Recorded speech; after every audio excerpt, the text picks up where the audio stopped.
What's going on, guys? This is RJ Game News USA here. Back today with another video, and we have a significant milestone reached. We have gotten our 7th horror movie ever to debut with a 0% on Rotten Tomatoes, which is crazy bad. Think about it. Only 7 times in the last 60 years has a movie debuted over a weekend at 0% on Rotten Tomatoes. Now, some of these movies didn't stay there necessarily. Reviews trickled in and ticked them up over time for some of these movies. But I want to go over each of these 7 movies, describe a little bit about what reviewers were saying about them, and we're going to jump right into it. So don't forget the like button, share, and subscribe.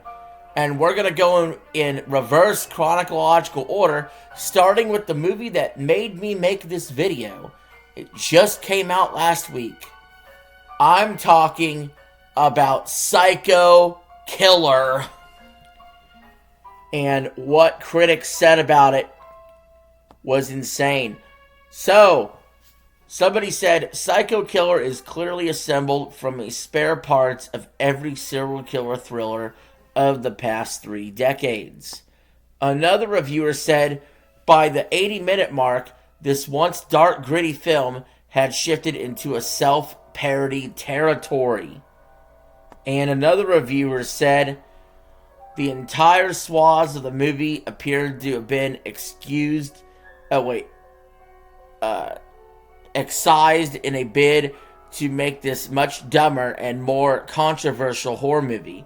One where the viewers know less about many of the satanic slashers victims than the hapless teens in a Friday the 13th movie.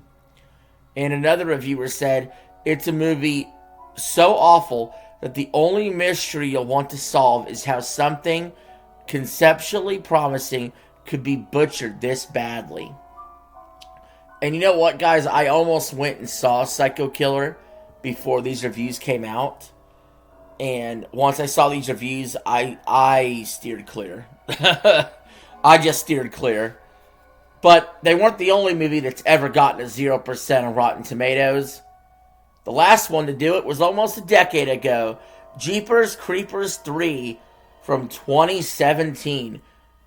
Bit of surprise to see a sequel of a beloved franchise to get a 0% on Rotten Tomatoes. Yet Jeepers Creepers 3 found a way to do so. One reviewer said, the Jeepers Creepers saga comes to a close with this hopelessly ineffective and thoroughly tedious entry.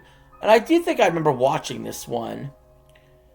Another reviewer said, the result disappoint fans of the saga in particular and loves of horror movies in general. And another reviewer finally said, an unremarkable entry in a cult favorite franchise. Jeepers Creepers 3 offers fans little to get excited about, while the monster still rules its slice of country highway and the skies above it. The rest of the film crashes in its cornfields. And then, if you go a little further back, we have a movie from 2013 called Dark Feed, which I think I remember watching this one too. Got a 0% on Rotten Tomatoes. I barely remember it though.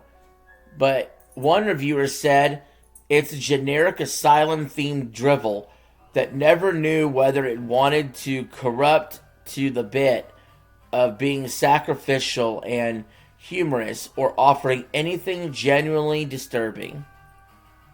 So, yeah, not good. And then we go to a movie from 2012 that almost looks like a prequel to Smile. It's called Smiley. Oddly enough, even the art style, if you knock off the Y, it looks like the Smile title. Characters are wearing masks with smiley faces on them. And you guys know Smile 2 and whatnot is one of my favorite horror movies of all time It's one of my favorite franchises in the modern era of horror movies. And Smiley did not do well with a 0% on Rotten Tomatoes. One reviewer said, feels like the poster was designed before the script was written, and everything was reverse engineered from that image. Annoying characters, bland deaths, and an undersatisfying payoff. Another reviewer said, my personal hell would involve this movie on repeat. It is wretched, squandering a potentially iconic character with incompetent execution. And another reviewer said, while it's easy to appreciate Gallagher tackling the truthful subject of internet urban legends, it's a scratch on the surface. Maybe he's just looking to get the ball rolling, but Smiley is likely to be buried in the bargain bin. And yeah, that's a movie I kind of remember watching as well. And then we have One Missed Call from 2008. Who knows? I probably watched this. I watched a ton of these horror movies in 2000s and stuff. But One Missed Call has the distinction of having the most reviews while resulting in a 0%. 79 reviewers reviewed this movie. None of them liked it. One reviewer said, while not the disaster one might expect, the film remains one call you won't regret missing. Well, I don't know. It seemed like it was a disaster. Another reviewer said, it's not even remotely scary, which leaves the horror fans out, but it's also way too boring to even poke fun at.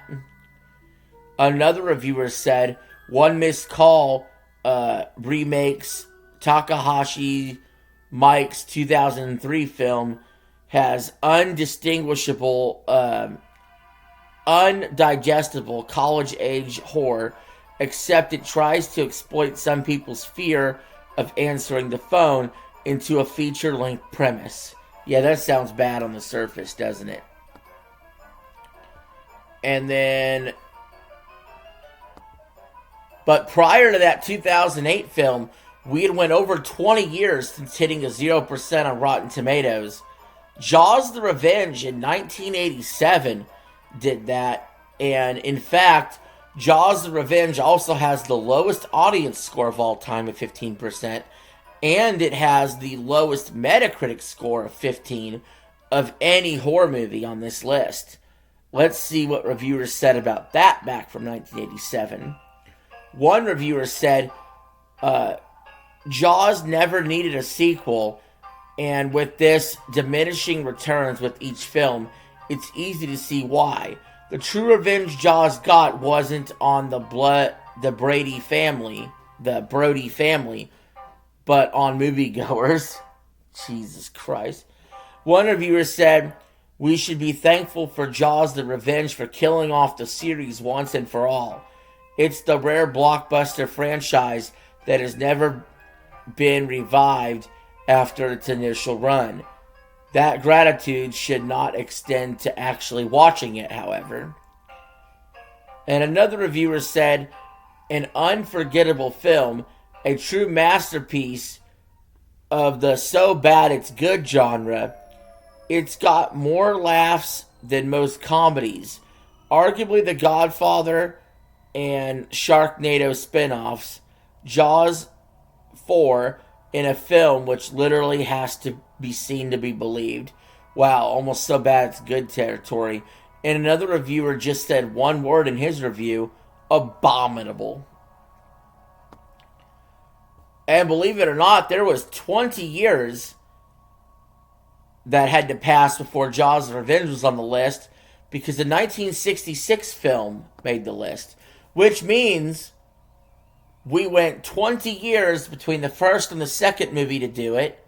We went pretty much 20 years from the second to the third movie, but yet in the last 20 years, we've had 5 movies hit this 0% score, despite the fact there are more reviewers with a chance to give it a positive score. That's disturbingly bad. But the first movie to ever do it was in 1966. It was called Manos, the Hand of Fate. And one reviewer said, it's sloppy, inexcusably cheap, and very silly, but it retains a certain magic that suggests Warren wasn't intentionally tanking the production. He just didn't know what he was doing. Another reviewer said, yes, it's the one, the only, the must-be-seen, to be believed, Meros, the Hand of Fate.